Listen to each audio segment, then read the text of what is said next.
Pido ayuda económica para esta obra que estoy haciendo por tantos años de formar las religiosas ecuménicas de Guadalupe para que después ellas continúen ayudando a la Iglesia en la formación de los sacerdotes. Invito muchachas que quieran a Dios, que lo amen, que dejen todo, comuníquense con nosotros para que entren a esta congregación religiosa.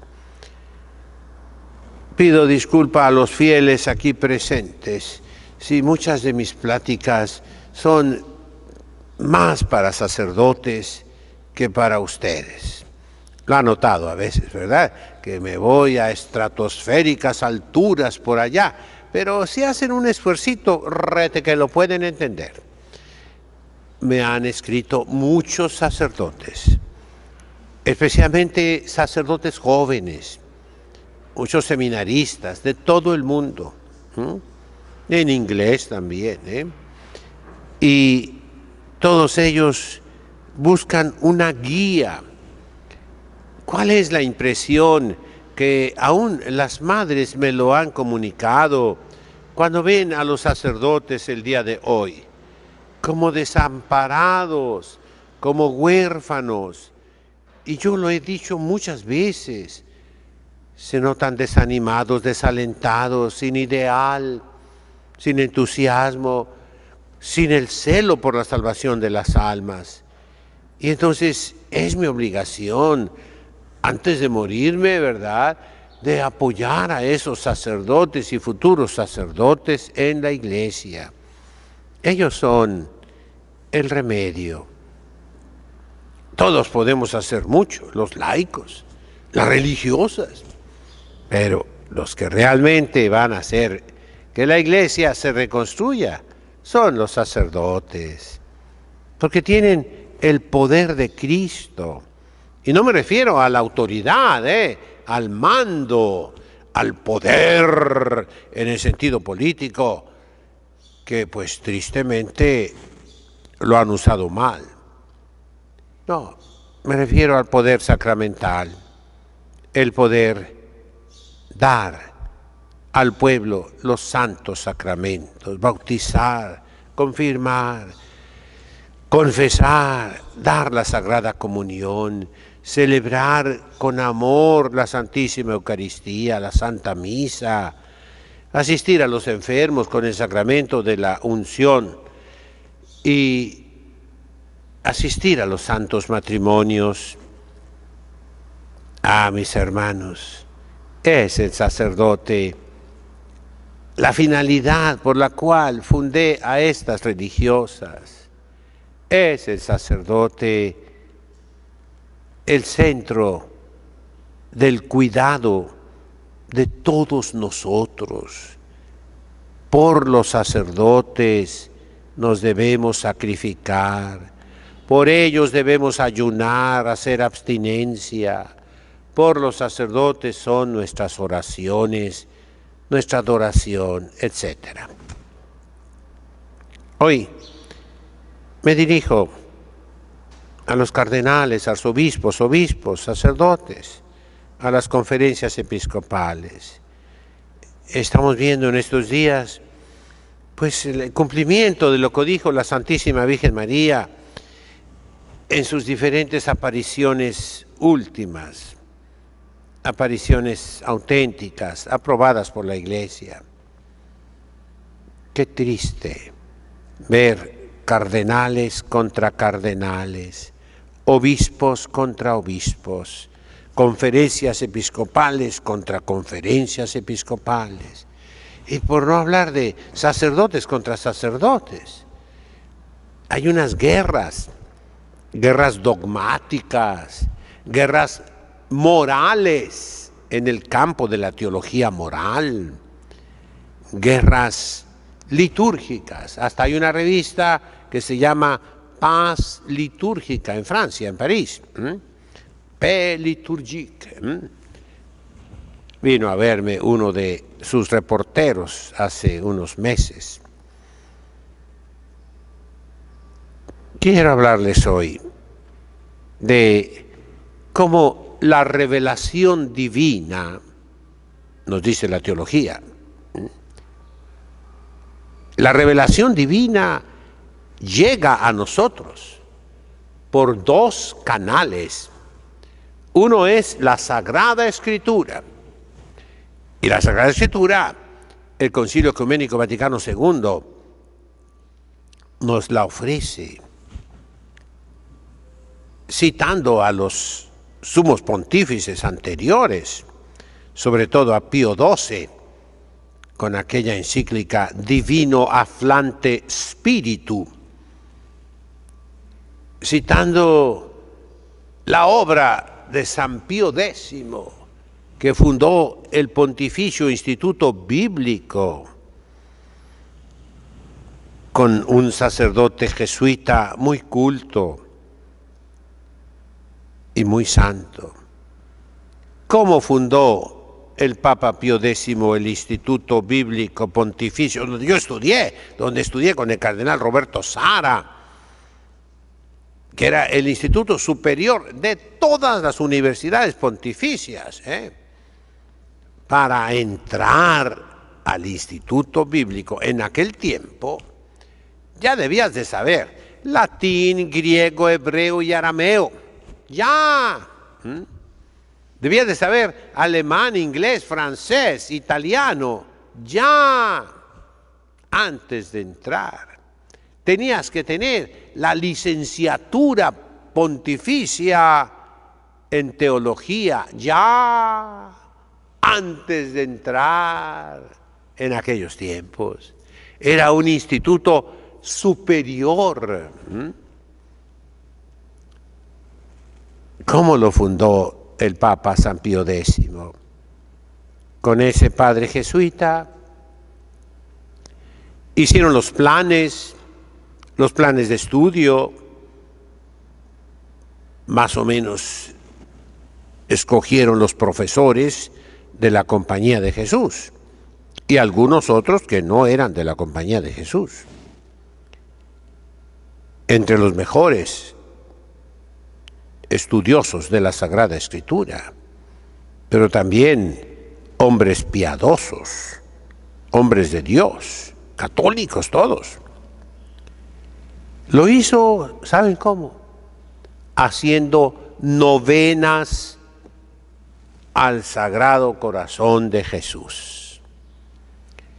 Iba el padre jesuita con el Papa lo agarraba de la manga, de aquí, vámonos a la capilla, a hacer la novena todos los días, para que Dios mandara dinero.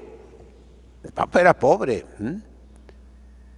para poder adquirir los edificios, para poder hacer la biblioteca, para poder tener fondos y de allí pagar a los profesores, para poder tener becas para los estudiantes.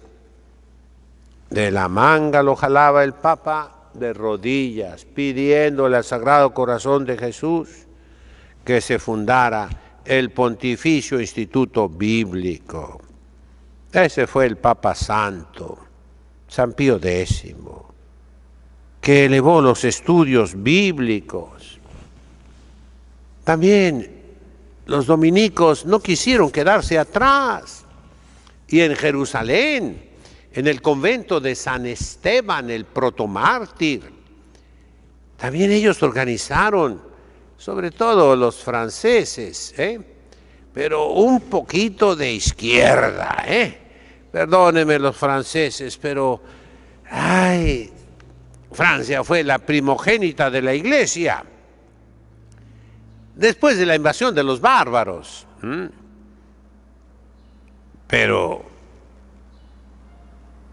Roma y España, muchísimo antes, fueron las primicias en Europa del cristianismo. Roma con San Pedro y San Pablo, pero España con Santiago Apóstol, el primer apóstol que fue martirizado, hermano de San Juan. Ayer les dije, ¿verdad?, como San Juan es el último apóstol que muere alrededor del año 120 después de Cristo. Pero Santiago fue martirizado, el primer apóstol, claro, después de San Esteban, que es el protomártir, pero San Esteban no era apóstol, era diácono nada más, ¿no? Y a raíz de que mataron al obispo de Jerusalén, a Santiago apóstol, perdón, de que mataron a San Esteban, se recrudece la persecución y hubieran matado primero a San Pedro. De hecho lo tenían ya en la cárcel, pero un ángel lo liberó, lo sacó, se refugió en la casa de San Marcos y ya después se fue a Antioquía. Pues bien, en ese lugar, el convento de San Esteban, los franceses hicieron la escuela bíblica de Jerusalén, célebre por muchos estudios serios, pero también por desviaciones un poquito modernistas que la Iglesia condenó. Los franciscanos también hicieron ellos Studium Biblicum Franciscanum. Ahí estuve yo. Ellos me hospedaron a mí 2 meses y medio estudiando yo en Jerusalén el hebreo y también la Biblia. Yo era jovencito, tenía yo 21 años, 22 años. Pero la Iglesia fundó el Instituto Bíblico para que hubiera sacerdotes expertos en la Sagrada Escritura, en las lenguas orientales, bíblicas y extrabíblicas.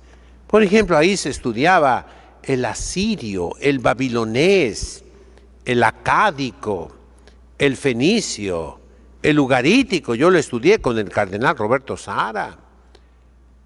Ahí se estudiaba el judaísmo, pero bien, críticamente. Aparte de todos los libros de la Sagrada Escritura.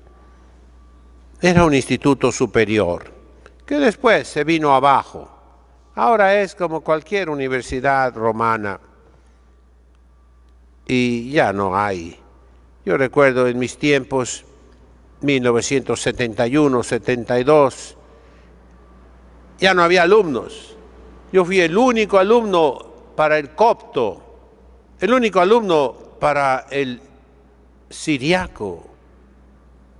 Me decían los profesores tristes, nadie quiere estudiar estas lenguas.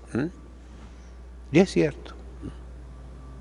Me tocó todavía recibir algo de lo que plantó San Pío X, pero eso se acabó. Entonces, la Sagrada Escritura es un canal, pero el Concilio de Trento dice que debe ser interpretada según lo hace la Iglesia. Y la Iglesia, ¿cómo interpreta la Biblia? Con el segundo canal por el cual recibimos la tradición, de la revelación divina, que se llama la tradición. En la práctica, se interpreta la Sagrada Escritura en la liturgia, a través de las fuentes litúrgicas escritas. ¿Cuáles son? El breviario romano, que ya fue cambiado después del concilio, fue reducido, se le hizo una cirugía completa, que debía de haber sido una cirugía plástica nada más. No. Se le metió el bisturí a las entrañas, se mutiló. Los salmos, se le quitaron todas las frases que pudieran ofender. Y eso es malo. ¿Por qué? Porque hay una maldición. Al final de la Biblia, lean el libro del Apocalipsis. ¡Maldito el que le corte, le aumente, le cambie. Y eso no es bueno, por no ofender. Pues la Escritura está hecha para ofendernos, de manera que no ofendamos a Dios. Eso es lo principal. ¿Cómo se interpreta la Biblia? Como dice el breviario, como dice el misal romano, como dice el ritual romano, como dice el pontifical romano, como dice el martirologio romano, como dice el ceremonial de los obispos romano. Esa es la tradición que enmarca, rodea, protege, interpreta, explica la palabra de Dios. Eso es. Esa lucha encarnizada que estamos viendo en los malos pastores contra el rito tradicional, litúrgico, contra los sacramentos tradicionales, contra el pontifical romano, contra todo lo que era sagrado y santo para nuestros padres. ¿Qué frutos ha dado, mis hermanos? Herejías por todas partes. Lo vemos cada semana en las noticias, tristes noticias. Ayer tuve el encuentro con algunos sacerdotes que vinieron a verme. Me han estado viniendo a ver muchos. Bendito sea Dios, yo no los busco. Pero si vienen, los recibo, ¿cómo que no? Con mucho gusto. Vienen algunos a pedirme orientación. Otros nada más a conocerme, a comentar. A otros yo les pido sus opiniones, ¿verdad? Y me confirman en lo que les estoy diciendo. La Sagrada Escritura se tiene que interpretar por la liturgia. Lo dice el Papa Francisco. Lex orandi est lex credendi. Y yo añado, et lex agendi. Es latín. Miren, el rito tradicional, dejando aparte las cuestiones dogmáticas, vamos a lo práctico. Le da la capacidad al sacerdote de leer en latín, por el uso continuo del latín en la liturgia, en el breviario, puede leer a los santos padres, al menos los latinos, San Agustín, San León Magno, San Gregorio Magno, puede leer todos los autores medievales, Santo Tomás de Aquino, San Buenaventura, por decir dos de los más significativos. Puede leer todos los comentarios de la Iglesia, todos los documentos del magisterio eclesiástico. Se conecta con los doctores, se hace culto. Insensiblemente se va elevando. Al no poder leer latín, el sacerdote queda golpeado. ¿Cómo se dice golpe en griego? Trauma, traumatos. Queda traumado. Sí. Los sacerdotes que no saben latín están traumados. Los golpearon. Están mutilados. Les cercenaron un miembro de su cuerpo. Los inhabilitaron, los incapacitaron. Y es culpa de ellos también, porque hay una edad en que el ser humano no puede hacer nada.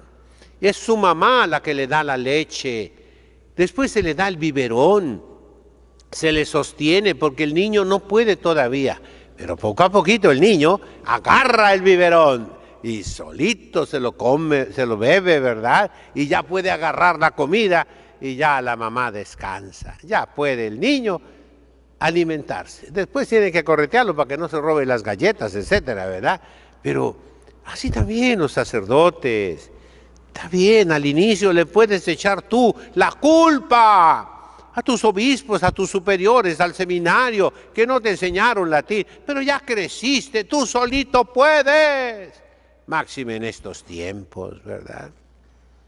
Entonces, la Biblia padece, sufre las consecuencias de quitar la tradición. La tradición, ¿dónde está, mis hermanos? Está en el altar, está en los santos sacramentos, está en el rezo de la liturgia de las horas. Y si allí quitas la tradición, arruinas la Sagrada Escritura. Total, haz una línea, haz la suma, los resultados. Arruinaste la revelación divina. Fíjate lo que estoy diciendo, es muy grave, ¿eh? La revelación viene por la Biblia y por la tradición. La tradición interpreta la Biblia correctamente. Si arruinas la liturgia, arruinas la tradición y arruinas la Biblia. Fíjense bien, la Biblia la tienen. El Antiguo Testamento lo tienen los judíos y no están con Jesucristo, no aceptan a Jesucristo. En algunas ocasiones podemos decir, lo odian. Por causa de Jesucristo fue arruinada su nación el año 70 por los romanos. De un punto de vista tienen razón para odiar a Jesucristo, según ellos, ¿verdad? Los protestantes tienen el Nuevo Testamento igual que nosotros, pero ¿en cuántas aberraciones han caído? Son herejes. Porque les falta ¿qué? La tradición. ¿Y cómo quitaron ellos la tradición? Quitando la liturgia. Y a eso se encamina la Iglesia. Razonen, señores cardenales, arzobispos, obispos, conferencias episcopales, rectores de seminario. Pero si ya no tienen lucha ustedes, si de verdad ya están viejos, como dice el libro de Daniel, esos viejos, directores, jefes, vean a los jóvenes quieren la tradición. Pero tienen miedo, están desprotegidos. ¿Cuántos jóvenes me escriben a mí comentarios? Miles, puedo decirlos, en que desean la tradición y se las han quitado. ¿Quiénes? ¿Quiénes? Los malos pastores. Vamos a pedirle a Dios por la Iglesia, mis hermanos, que reaccionen los sacerdotes, que se den cuenta que la Iglesia ha sido destruida, se ha acabado la Iglesia. Miren a Europa, se acabó el cristianismo en Europa. Nada menos esta semana en Irlanda, que era el país tradicionalmente más católico, casi más que Italia. Ser irlandés era ser católico de hueso colorado. Ahora ya no. Nos dieron estadísticas hace unos 15 días. ¿Cuál es el nombre que le ponen a los niños? El nombre más común que les ponen a los niños en Irlanda es Muhammad, Mahoma. Ya es musulmán. Y ya se aprobó el aborto, la homosexualidad, la eutanasia, y siguen por ese camino a donde lleva el dejar la tradición. Italia misma, qué tristeza ver cómo se persigue. El Día de la Mujer, Y el Papa Francisco escribió una introducción a un libro hablando de la mujer que está siendo perseguida por el machismo, etc. Pero son los obispos, los cardenales, que persiguen a las monjitas para quitarles sus conventos, sus terrenos y transformarlos en cosas que produzcan dinero. Esa es la verdad. Mis hermanos, volvamos los ojos a la revelación de Dios. ¿Qué es la revelación de Dios? Es Jesucristo. Él es el revelador del Padre. Volvamos con San Pío X y aquel padre jesuita bueno y culto que fundó el Instituto Bíblico. Volvamos a ponernos de rodillas ante Jesucristo. Él es el revelador del Padre, que nos dejó la Sagrada Escritura y la tradición en la liturgia. Se llama liturgia tradicional. Entonces, esta reflexión que nos haga sencillos. Queremos reconstruir la iglesia, regresemos a Jesús, regresemos a la tradición, regresemos a lo que nos dejaron nuestros padres. Permítame una expresión, nomás para confirmar. Todos los padres conciliares del Concilio Ecuménico Vaticano II eran preconciliares, por si no sabían, Otra frasecita así medio durita, Cuando los padres del Concilio Vaticano II hablan de la misa tradicional, no de otra. Y si leen atentamente los textos del Concilio Vaticano II, lo que los padres querían eran pequeños cambios, nada más. Cambios cosméticos, digo yo. Pero muchos, con el pretexto del concilio, hicieron una carnicería de la liturgia. Y eso no es de Dios. ¿Por qué digo que no es de Dios? Por sus frutos. Vean los frutos amargos, malos. Las iglesias solas, los conventos clausurados, los seminarios vacíos, el pueblo en la ignorancia, el clero en la ignorancia. Terrible para el que quiera ver, para el que quiera oír.